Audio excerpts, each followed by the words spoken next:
when I saw that I had a talent, you know, I mean, I was living paycheck to paycheck, just like so many of us do in the city, and I realized, wait a minute, I have a talent here. So I got started just by doing some catering. You know, I'd help my dad out on different caterings and stuff like that. It's funny, when I first got started, I was $200 short, and I went to my mom and I said, Mom, I got an idea. And told her I wanted to start doing some catering, and I was $200 short to get my first project going. Another gentleman from the Hindenburg, Jerry, he helped me out, loaning me some plates. So I did the first one.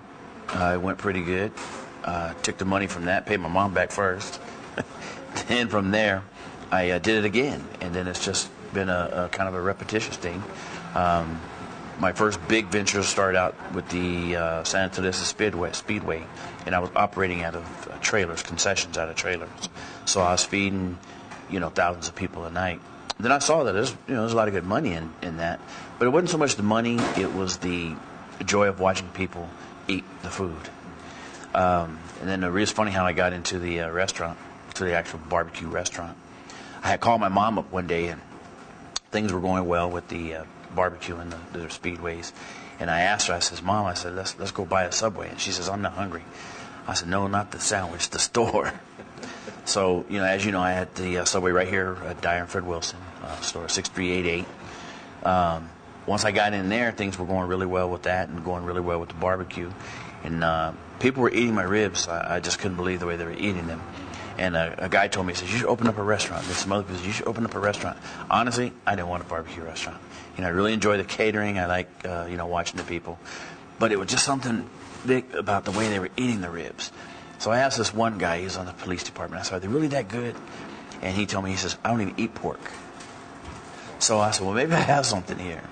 So I started doing that, and then, you know, one thing led to another. I got into a competition later on down the line, and I won that one. That was the Armed Forces Day Cook-Off. You know, I had mentioned to you earlier, I won the Central Texas Cook-Off, first and second place ribs, brisket, third chicken. Ended up 3 times Texas Monthly Magazine. And I don't know if it was before or after the last time I spoke to you, but I was featured in that El Paso Style, page 45, 46, and 47. But, you know, and it's funny because now people will ask me, hey, Mo, is it about the money? Is it about this? It's not about any of that. It's about the freedom. You know, I have a little girl that lives in Virginia, and, you know, when I want to go up and see her, it's the freedom to get up and go. You know, when my father was sick, and he has since passed away, it was the freedom to go to the hospital and not have to worry about, you know, clocking in or swiping in. And, you know, and I mean, I miss a lot of my friends from the PD, but they come down here and eat, you know. Chief Johnson and Chris Johnson, Joe Payan, just a few. And, you know, they come by here. You see police department all the way down here a lot. And so now I'm just really doing what I want to do. You know, and recently I just took over the Rainbow Lake. And so now, you know, we're going to have food out there. I've been fortunate enough to land these government contracts, which what I do is I feed the troops. So I'm feeding, you know, a whole bunch of troops every day. So it's working out pretty good. I'm happy and having a good time. And